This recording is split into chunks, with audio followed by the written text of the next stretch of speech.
Exam knowledge ಅಡ್ಡ YouTube ಚಾನಲ್ಗೆ ಸ್ವಾಗತ. ಜನವರಿ ತಿಂಗಳ 1ರಿಂದ 3ನೇ ದಿನಾಂಕದ ಕರೆಂಟ್ ಅಫೇರ್ಸ್ ಅನ್ನು ನೋಡೋಣ. ಅದರಲ್ಲಿ ಮೊದಲ ಪ್ರಶ್ನೆ, 2024ರ ಭಾರತ ಮತ್ತು UAE ದೇಶಗಳ ಡೆಸರ್ಟ್ ಸೈಕ್ಲೋನ್ ಜಂಟಿ ಮಿಲಿಟರಿ ವ್ಯಾಯಾಮವು ಎಲ್ಲಿ ನಡೆಸಲಾಯಿತು? ಇದರ options: A Gujarat, B Rajasthan, C Maharashtra, D Karnataka. ಇದರ ಉತ್ತರ ಬಿ ರಾಜಸ್ಥಾನ್.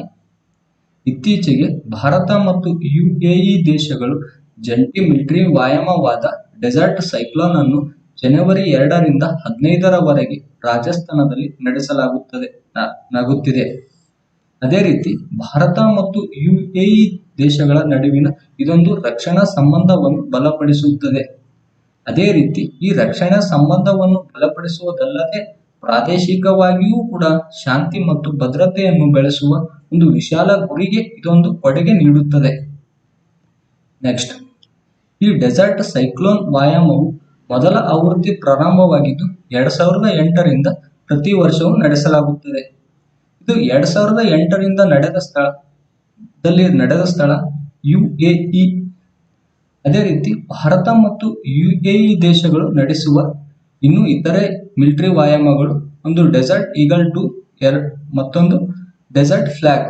ಅದೇ ರೀತಿ UAE ಎಂದರೆ ಯುನೈಟೆಡ್ ಅರಬ್ ಎಮಿರೇಟ್ಸ್. ಇದರ ರಾಜಧಾನಿ ಅಬು ದುಬೈ.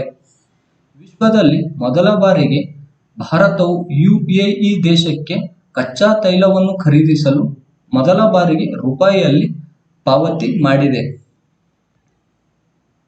ನೆಕ್ಸ್ಟ್, ಈ ಭಾರತ ದೇಶವು ಇನ್ನು ಬೇರೆ ದೇಶದೊಂದಿಗೆ ನಡೆಸುವ ಮಿಲಿಟರಿ ವ್ಯಾಯಾಮಗಳು.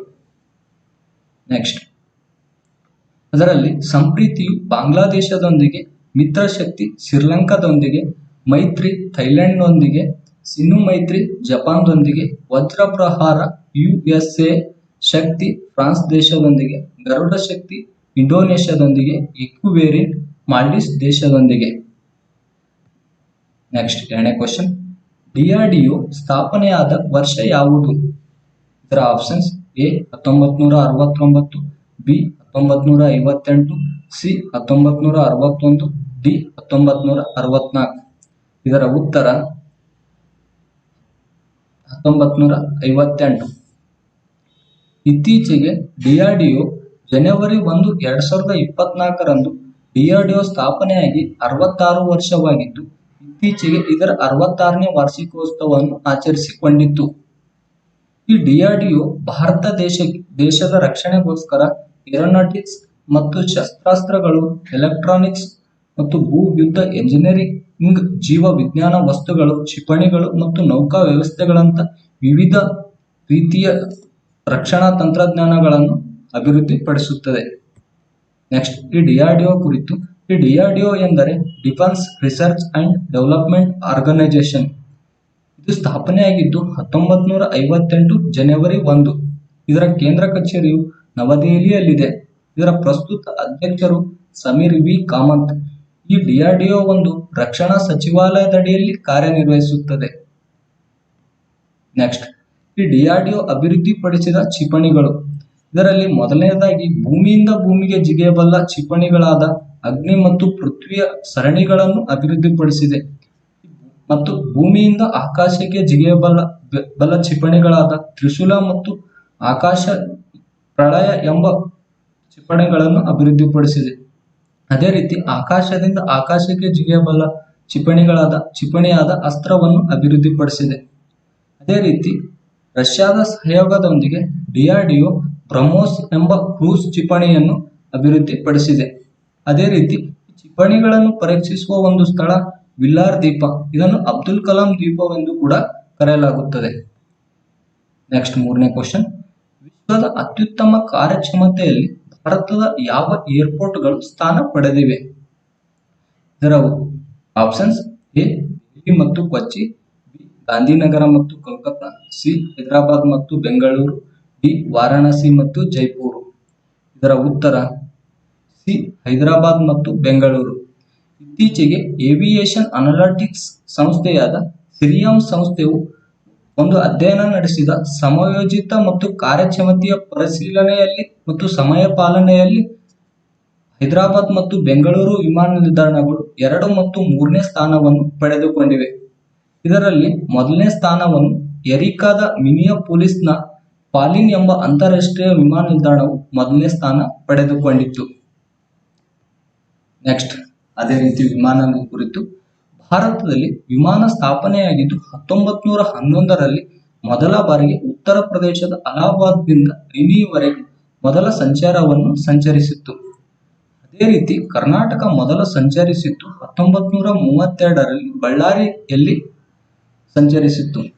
ಅದೇ ರೀತಿ ಸ್ವಾತಂತ್ರ್ಯದ ನಂತರ ಭಾರತೀಯ ವಿಮಾನಯಾನ ರಾಷ್ಟ್ರೀಕರಣಗೊಂಡಿದ್ದು 1953. ಈ ಅಂತಾರಾಷ್ಟ್ರೀಯ ವಿಮಾನ ನಿಲ್ದಾಣಗಳನ್ನು ನಿರ್ವಹಣೆ ಮಾಡಲು ಏರ್ಪೋರ್ಟ್ ಅಥಾರಿಟಿ ಆಫ್ ಇಂಡಿಯಾ ಸ್ಥಾಪನೆಯಾಗಿದ್ದು 1995ರಲ್ಲಿ. ಇದರ ಕೇಂದ್ರ ಕಚೇರಿಯು ನವದೆಹಲಿಯಲ್ಲಿದೆ. ಅದೇ ರೀತಿ ಕೆಂಪೇಗೌಡ ಅಂತಾರಾಷ್ಟ್ರೀಯ ವಿಮಾನ ನಿಲ್ದಾಣದ ಕುರಿತು ಈ ಕೆಂಪೇಗೌಡ ಅಂತಾರಾಷ್ಟ್ರೀಯ ವಿಮಾನ ನಿಲ್ದಾಣ ಸ್ಥಾಪನೆಯಾಗಿದ್ದು 2008ರಲ್ಲಿ ಇದನ್ನು ಸ್ಥಾಪನೆ ಮಾಡಲಾಯಿತು. ಇದು ಇರುವ ಸ್ಥಳ ಬೆಂಗಳೂರು ಗ್ರಾಮಾಂತರ ಜಿಲ್ಲೆ ದೇವನಹಳ್ಳಿಯಲ್ಲಿ ಇದು ಇದೆ. ಇದನ್ನು 2013 ಡಿಸೆಂಬರ್ 14ರಂದು ಅಧಿಕೃತವಾಗಿ ಕೆಂಪೇಗೌಡ ಅಂತಾರಾಷ್ಟ್ರೀಯ ವಿಮಾನ ನಿಲ್ದಾಣವೆಂದು ಮರುನಾಮಕರಣ ಮಾಡಲಾಯಿತು. ನೆಕ್ಸ್ಟ್ ಇನ್ನು ಭಾರತದಲ್ಲಿರುವ ಪ್ರಮುಖ ಅಂತಾರಾಷ್ಟ್ರೀಯ ವಿಮಾನ ನಿಲ್ದಾಣಗಳು. ಒಂದು ಛತ್ರಪತಿ ಶಿವಾಜಿ ಅಂತಾರಾಷ್ಟ್ರೀಯ ವಿಮಾನ ನಿಲ್ದಾಣ, ಇದು ಮುಂಬೈಯಲ್ಲಿದೆ. ಚೆನ್ನೈ ಅಂತಾರಾಷ್ಟ್ರೀಯ ವಿಮಾನ ನಿಲ್ದಾಣ ಚೆನ್ನೈಯಲ್ಲಿದೆ, ಇದು ತಮಿಳುನಾಡು. ನೇತಾಜಿ ಸುಭಾಷ್ ಚಂದ್ರ ಅಂತಾರಾಷ್ಟ್ರೀಯ ವಿಮಾನ ನಿಲ್ದಾಣ ಕೋಲ್ಕತ್ತಾದಲ್ಲಿದೆ. ಹಾಗೆ ಚೌಧರಿ ಚರಣ್ ಸಿಂಗ್ ಅಂತಾರಾಷ್ಟ್ರೀಯ ವಿಮಾನ ನಿಲ್ದಾಣ ಲಕ್ನೋದಲ್ಲಿದೆ. ಶ್ರೀ ಗುರು ರಾಮದಾಸ್ ಜಿ ಅಂತಾರಾಷ್ಟ್ರೀಯ ವಿಮಾನ ನಿಲ್ದಾಣ ಅಮೃತ್ಸರದಲ್ಲಿದೆ. ದೇವಿ ಅಲಾಹಿಬಾಯಿ ಹೋಳ್ಕರ್ ವಿಮಾನ ನಿಲ್ದಾಣ ಇಂದೋರದಲ್ಲಿದೆ, ಮಧ್ಯಪ್ರದೇಶದ ಇಂದೋರ. ಸರ್ದಾರ್ ವಲ್ಲಭಾಯ್ ಪಟೇಲ್ ಅಂತಾರಾಷ್ಟ್ರೀಯ ವಿಮಾನ ನಿಲ್ದಾಣ ಗುಜರಾತ್ನ ಅಹಮದಾಬಾದ್ನಲ್ಲಿದೆ. ಇಂದಿರಾ ಗಾಂಧಿ ಅಂತಾರಾಷ್ಟ್ರೀಯ ವಿಮಾನ ನಿಲ್ದಾಣ ದೆಹಲಿಯಲ್ಲಿದೆ. ಅದೇ ರೀತಿ ದಾಬೋಲಿ ಅಂತಾರಾಷ್ಟ್ರೀಯ ವಿಮಾನ ನಿಲ್ದಾಣ ಗೋವಾದಲ್ಲಿದೆ. ನೆಕ್ಸ್ಟ್ 4ನೇ question, X ray flow ಮೆಟ್ರಿ mission ISRO ಯಾವ ವಾಹಕದ ಮೂಲಕ ಉಡಾವಣೆ ಮಾಡಿದೆ? ಇದರ options: A PSLV 57, B PSLV C-58, C GSLV 5, D PSLV ಮೂಲಕ. ಇದರ ಉತ್ತರ ಎ PSLV C-58. ಇತ್ತೀಚೆಗೆ ಇಸ್ರೋ ಸಂಸ್ಥೆಯು ಶ್ರೀಹರಿಕೋಟದಿಂದ ಉಡಾವಣಾ ವಾಹಕವಾದ PSLV C-58 ರಾಕೆಟ್ ಮೂಲಕ ಬಳಸಿಕೊಂಡು ಎಕ್ಸ್ಪೋಸ್ಯಾಟ್ ಮತ್ತು ಅದರ ಜೊತೆಗೆ 10 ಇತರೆ ಉಪಗ್ರಹಗಳನ್ನು ಯಶಸ್ವಿಯಾಗಿ ಇತ್ತೀಚೆಗೆ ಉಡಾವಣೆ ಮಾಡಿದೆ. ಈ ಎಕ್ಸ್ಪೋಸ್ಯಾಟ್ ಉಡಾವಣೆ ಮಾಡುವ ಉದ್ದೇಶವು ಬಾಹ್ಯಾಕಾಶದಲ್ಲಿರುವ ಕಪ್ಪು ರಂಧ್ರಗಳು ಮತ್ತು ಆಕಾಶಕಾಯಗಳ ಹೊರಹೊಮ್ಮುವ ಎಕ್ಸ್ರೇ ಕಿರಣಗಳ ಹೇಗೆ ಧ್ರುವೀಕರಣವನ್ನು ಮಾಡುತ್ತವೆ ಎಂದು ಅಧ್ಯಯನಕ್ಕೋಸ್ಕರ ಈ ಎಕ್ಸ್ಪೋಸ್ಯಾಟ್ ಎಂಬ ಉಪಗ್ರಹವನ್ನು ಇತ್ತೀಚೆಗೆ ಕಳಿಸಿತ್ತು.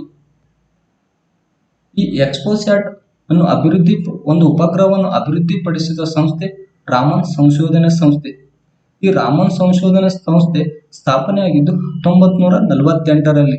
ಇದರ ಕೇಂದ್ರ ಕಚೇರಿಯು ಬೆಂಗಳೂರಿನಲ್ಲಿದೆ. ಅದೇ ರೀತಿ ಇಸ್ರೋ ಕುರಿತು ಇಸ್ರೋ ಎಂದರೆ ಇಂಡಿಯನ್ ಸ್ಪೇಸ್ ರಿಸರ್ಚ್ ಆರ್ಗನೈಸೇಷನ್. ಇದು ಸ್ಥಾಪನೆಯಾಗಿದ್ದು 1969 ಆಗಸ್ಟ್ 15. ಇದರ ಕೇಂದ್ರ ಕಚೇರಿಯು ಕರ್ನಾಟಕದ ಬೆಂಗಳೂರಿನಲ್ಲಿದೆ. ಇದರ ಪ್ರಸ್ತುತ ಅಧ್ಯಕ್ಷರು ಶ್ರೀ ಸೋಮನಾಥ್. ಇದರ ಉಡಾವಣೆ ಕೇಂದ್ರ ಶ್ರೀಹರಿಕೋಟ ಆಂಧ್ರ ಪ್ರದೇಶದಲ್ಲಿದೆ. ಇತ್ತೀಚೆಗೆ ಇಸ್ರೋ 2040ರ ವೇಳೆಗೆ ಇಸ್ರೋ ತನ್ನದೇ ಆದ ಒಂದು ಬಾಹ್ಯಾಕಾಶ ನಿಲ್ದಾಣ ಹೊಂದುವುದಾಗಿ ಇತ್ತೀಚೆಗೆ ತಿಳಿಸಿದೆ. ನೆಕ್ಸ್ಟ್ 5ನೇ ಕ್ವಶನ್, ದೇಶದ ಮೊದಲ ಸಂಪೂರ್ಣ ಬಾಲಕಿಯ ಸೈನಿಕ ಶಾಲೆಯನ್ನು ಯಾವ ನಗರದಲ್ಲಿ ಸ್ಥಾಪಿಸಲಾಗಿದೆ? ಇದರ options: A Bengaluru, B Mathura, C Calcutta, D New Delhi. ಇದರ ಉತ್ತರ ಬಿ ಮಥುರಾ. ಇತ್ತೀಚೆಗೆ ರಕ್ಷಣಾ ಸಚಿವರಾದ ರಾಜನಾಥ್ ಸಿಂಗ್ ರವರು ಉತ್ತರ ಪ್ರದೇಶದ ಮಥುರಾ ಜಿಲ್ಲೆಯ ವೃಂದಾವನದಲ್ಲಿ ದೇಶದ ಮೊದಲ ಬಾಲಕಿಯರ ಸೈನಿಕ ಶಾಲೆಯನ್ನು ಇತ್ತೀಚೆಗೆ ಉದ್ಘಾಟನೆ ಮಾಡಿದರು. ಈ ಬಾಲಕಿಯರ ಸೈನಿಕ ಶಾಲೆಯನ್ನು ಉದ್ಘಾಟನೆ ಮಾಡಿರುವುದರ ಉದ್ದೇಶ ಸಶಸ್ತ್ರ ಪಡೆಗಳಲ್ಲಿ ಮಹಿಳೆಯರಿಗೆ ಹೆಚ್ಚಿನ ಅವಕಾಶವನ್ನು ಕಲ್ಪಿಸುವ ಸಲುವಾಗಿ ಸರ್ಕಾರವು ಮೊದಲ ಬಾಲಕಿಯರ ಸೈನಿಕ ಶಾಲೆಯನ್ನು ತೆರೆಯಿತು. Next 6ನೇ question,